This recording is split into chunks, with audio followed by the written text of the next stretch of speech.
Welcome students, class 11th के chapter number 1 the portrait of a lady के final part में आपका स्वागत है। आज आपका चैप्टर कंप्लीट हो जाएगा। इसके जितने भी क्वेश्चन आंसर्स हैं और शॉर्ट आंसर टाइप और लॉन्ग आंसर टाइप वाले जितने भी क्वेश्चन आंसर्स हैं और इस स्टोरी का भी आज एंडिंग हो जाएगा। आइए लास्ट पार्ट हम कंप्लीट करते हैं। यहां से The author's grandmother was a person of strong character। जो लेखक था उसकी दादी अम्मा बहुत ही मजबूत चरित्र की महिला थी, व्यक्ति थी। Her routine did not change in the city too। शहर में आने के बाद भी उसकी दिनचर्या में कोई बदलाव नहीं आया था। She always was busy in prayers and fed the sparrows in the afternoon। वो अपनी प्रार्थना में व्यस्त रहती थी और चिड़ियाओं को दोपहर का खाना परोसती थी, डालती थी टुकड़े तोड़कर। When the author went to abroad for further studies for 5 years, she came to leave him at the railway station। जब लेखक 5 साल के लिए एब्रोड विदेश गया, फर्दर स्टडीज यानी आगे की पढ़ाई के लिए, वो उसे स्टेशन पर, रेलवे स्टेशन पर लीव करने आई, उसे छोड़ने आई। बट डिड नॉट टॉक और शो एनी इमोशन, लेकिन किसी से कोई ज्यादा बात नहीं की, नहीं वो भावनाओं में बही, यानी बिल्कुल भी भावुक नहीं हुई। Being so old she might or might not live till he return from abroad. बूढ़ी होने की वजह से हो सकता है या नहीं भी हो सकता कि वो वापस जब वो विदेश से रिटर्न लौट कर आए तो वो उसे मिले या ना मिले। It was very difficult to say anything. इस बारे में कुछ भी कहना बहुत ही कठिन था। अबाउट इट, इसके बारे में। After 5 years when the author returned, she came to receive him at the station। लेकिन 5 साल बाद जब लेखक लौट कर आया विदेश से अपनी पढ़ाई कंप्लीट करके, तो वो उसे स्टेशन पर रिसीव करने आई, लेने आई। She did not look a day older। वो एक दिन भी बूढ़ी नजर नहीं आ रही थी। She had no time for words, she was busy in reciting her prayers। यानी कि वो अब भी, जब लेखक लौट कर आया, अब भी उसके पास कोई समय नहीं था फॉर वर्ड्स यानी शब्दों के लिए, बात करने के लिए। वो अपनी प्रार्थना रिसाइट कर रही थी, गुनगुना रही थी, उसी में वो खोई हुई थी। She clasped him in her arms. उसने लेखक को गले लगा लिया। A change came over her in the evening. शाम को उसके अंदर एक परिवर्तन आया दादी अम्मा की।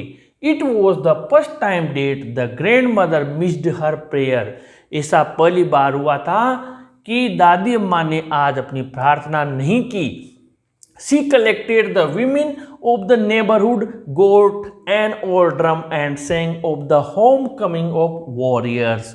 उसने पड़ोस की महिलाओं को इकट्ठा किया, एक पुराना ढोल लिया और घर लौटे हुए योद्धाओं के गीत गाए। The next morning she was taken ill। अगली सुबह वो बीमार हो गई। She told that her end was near। उसने फैमिली के लोगों को बताया कि अब उसका अंत नजदीक आ गया था। She lay peacefully in bed praying and telling her beads। वो अपने पलंग पर शांति से लेट गई और प्रार्थना करने लगी और अपने मोतियों को की जो माला थी उसे फेरती रही। Her lips stopped moving and the rosary fell from her lifeless fingers। उसके होंठ अचानक हिलना बंद हो गए और उसकी जो माला थी जिसे वो फेरा करती थी वो भी मृत उंगलियों से नीचे गिर गई। After the author's grandmother died, thousands of sparrows came and sat scattered all over the veranda and in her room। जब लेखक की दादी अम्मा मर गई उसके बाद में हजारों चिड़ियाएं वहां आई और सेट स्केटर्ड यानी इधर उधर बिखर कर बैठ गई बरामदे में और उस कमरे में जहां दादी अम्मा रहती थी। There was no chirping. आज कोई चींची की आवाज नहीं थी। The author's mother broke and threw the bread crumbs to them. लेखक की माँ ने रोटी के टुकड़े तोड़कर उनकी तरफ फेंके, चिड़ियाओं की तरफ। They did not even notice to them, उन चिड़ियाओं ने उन रोटी के टुकड़ों की तरफ देखा तक नहीं। When they carried the grandmother's dead body up, they flew away quietly. जब वो दादी अम्मा के मृत शरीर को ले गए तो चिड़ियाएं भी चुपचाप क्वाइटली यानी शांतिपूर्वक उड़कर चली गई। The person who loved, feed and played with them was now no more. वो इंसान जो उनको भोजन कराता था, उन्हें प्रेम करता था और यहाँ तक कि उनके साथ खेला करता था, अब वो जीवित नहीं रहा। Thus the sparrows paid their silent tribute to the author's grandmother. इस प्रकार चिड़ियाओं ने भी अपनी साइलेंट यानी कि मूक शांत ट्रिब्यूट यानी श्रद्धांजलि दादी माँ को प्रकट की, अर्पित की। इस प्रकार ये पूरा कंप्लीट चैप्टर हो गया है। इसमें जो क्वेश्चंस बन रहे हैं आइए उन्हें सोल्व कर लेते हैं। इसमें जगह न होने की वजह से मैं आपको बोलकर ही क्वेश्चंस बता रहा हूं, आंसर्स आपको सामने नजर आ रहे हैं। यहां पर हमारी जो पहला क्वेश्चन है, how can you say that the author's grandmother was a religious person. आप कैसे कह सकते हैं कि लेखक की दादी अम्मा एक धार्मिक व्यक्ति थी। तो हमें क्या करना है, इसका आंसर जब हम लिखेंगे तो पार्ट 3 यानी कि इसके पहले आए हुए पार्ट की बात कर रहा हूं, पार्ट 3, इसके पहले 4 पार्ट आ चुके हैं। पार्ट 3 के क्वेश्चन नंबर 1 का आपको आंसर लिखना है। सबसे पहले तो आपको क्या लिखना है, ध्यान से समझना, आपको आसानी से याद हो जाएंगे, बस ये ट्रिक समझ लीजिए। क्वेश्चन क्या है कि लेखक की दादी अम्मा एक धार्मिक व्यक्ति थी। यहाँ लिखा हुआ है कि एक स्ट्रॉन्ग कैरेक्टर थी, हमें कुछ नहीं करना। The author's grandmother was a person of strong character न लिखकर हम लिखेंगे वॉज अ रिलीजियस पर्सन, एक धार्मिक महिला थी, स्ट्रॉन्ग कैरेक्टर। ये जो अंडरलाइन किया हुआ है ये न लिखना, इसकी जगह में क्या लिख देना है, एक रिलीजियस पर्सन थी, अ रिलीजियस पर्सन। उसके बाद में आपको इस जगह से, यहाँ पर इस जगह से हर के पहले से पार्ट 3 के क्वेश्चन नंबर 1 का आंसर, उसके बाद में पार्ट 4 के क्वेश्चन नंबर 2 का आंसर, और वो लिखने के बाद दोनों मैं फिर समझा दूं, यहां तक लिखने के बाद अ रिलीजियस पर्सन, उसके बाद में पार्ट 3 के क्वेश्चन नंबर 1 का आंसर शॉर्ट आंसर टाइप है, उसके बाद में पार्ट 4 के क्वेश्चन नंबर 2 का आंसर। वो लिखने के बाद फिर आपको हर रूटीन से ये आंसर लिखना है, जो आपको लिखना है हर प्रेयर्स तक, यानी ये आंसर आपको हर प्रेयर्स तक लिखना है, और ये आंसर आपका कंप्लीट हो रहा है इस जगह पर। ये आपका पहले का आंसर कंप्लीट हो गया। दूसरा, would you agree that the author's grandmother was a person strong in character. क्या आपके अनुसार दादी अम्मा एक मजबूत चरित्र की महिला थी। इसके लिए आपको कुछ नहीं करना है, यहाँ द ऑथर से लेकर, यहाँ से लेकर जहाँ से हमारा ये आज का वीडियो शुरू हो रहा है, यहाँ से लेकर आपको लिखना है दूसरे का आंसर, और ये लिखना है आपको लाइफलेस फिंगर्स तक, यानी यहाँ तक। इसमें कुछ नहीं करना है, दूसरे का भी आंसर कंप्लीट हो गया। ये सब लॉन्ग आंसर टाइप क्वेश्चंस हैं।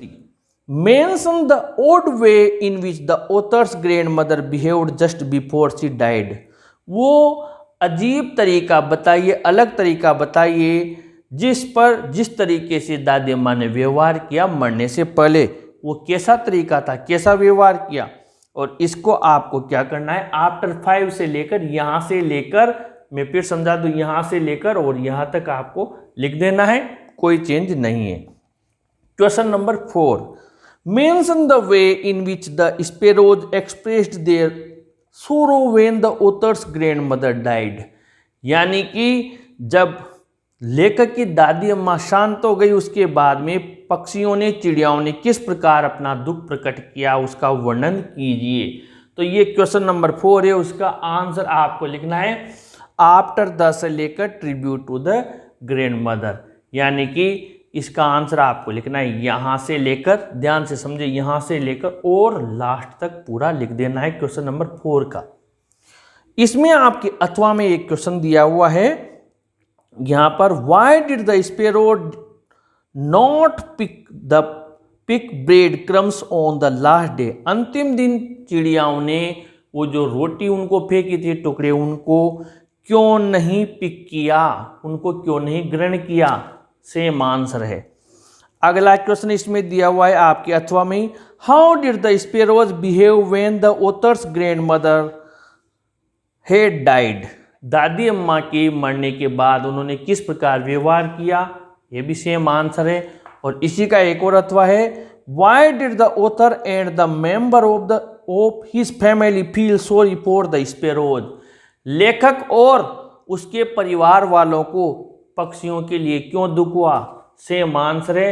इस फोर्थ के जो अथवा का ये जो मैंने लास्ट क्वेश्चन बोला, इसमें आपको क्या करना है, नो मोर तक लिखने के बाद में ये वाली लाइन प्लस कर देनी है, बस क्वेश्चन ही लिख देना है, केवल 100 लगाकर वो लिख देना है और अलग से कोई भी टेंशन लेने की जरूरत नहीं है। क्वेश्चन नंबर 5 देख लेते हैं। In what way did the grand mother receive the author when he return from abroad. किस तरीके से लेखक को दादी अम्मा रिसीव करने गई जब वो विदेश से लौटा। तो आपको शॉर्ट आंसर टाइप है, यहाँ रहा है 5, आफ्टर 5 से लेकर यहाँ तक लिख देना है, कोई टेंशन की बात नहीं, यहाँ से लेकर यहाँ तक लिख देना है। Question number 6, and at her age one could never tell. और उसकी उम्र में कोई कुछ नहीं कर सकता है, टेल वॉट, क्या नहीं बता सकता।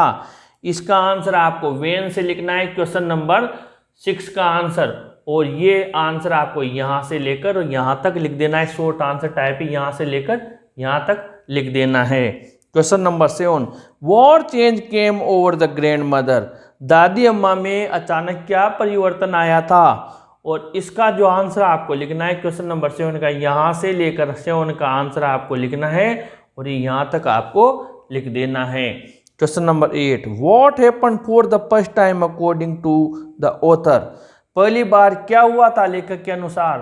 और ये रहा 8वें का आंसर, ऐसा पहली बार हुआ था जिस दिन दादी अम्मा ने प्रार्थना नहीं की थी, ऐसा एक ही बार हुआ था। मैं पहले का आंसर आपको फिर समझा दूं, जब आप ये लिखोगे पूरा लिखने के बाद में आपको मैंने बताया था यहाँ तक लिखना है, प्रेयर्स तक। लेकिन इसमें एक चीज़ मैंने यहाँ पर लिख रखी है, आप ध्यान दें, यहाँ पर ये रहा, ये प्रेयर्स लिखने के बाद में मैं फिर पहला वाला समझा रहा हूँ जो हमने रिलीजियस पर्सन वाला बताया था, उसमें आपको यहाँ पर प्लस ये कंप्लीट करने के बाद ये जो यहाँ पर हर लिखा हुआ है यहाँ वेन लगाना है, when her and was near, जब उसका अंत नज़दीक आ गया। और फिर आपको क्या करना है, यहाँ तक लिख देना है, बस यहाँ से लेकर यहाँ तक और ये लाइन ऐड कर देनी है। यानी पहला आंसर यहाँ कंप्लीट हो रहा है, पहला ही आंसर यहाँ पर कंप्लीट हो रहा है, उसमें आपको क्या करना है, यहाँ तक वेन लिखकर यहाँ तक की ये लाइंस और प्लस करनी है। इस तरीके से आपको ये पूरे 8 के आंसर्स और ये चैप्टर आपका कंप्लीट हुआ। अगले चैप्टर में आपसे फिर मुलाकात होगी। इस वीडियो को ज़रूर लाइक शेयर करें और अपने चैनल को भी सब्सक्राइब करें फ्रेंड्स। Thank you.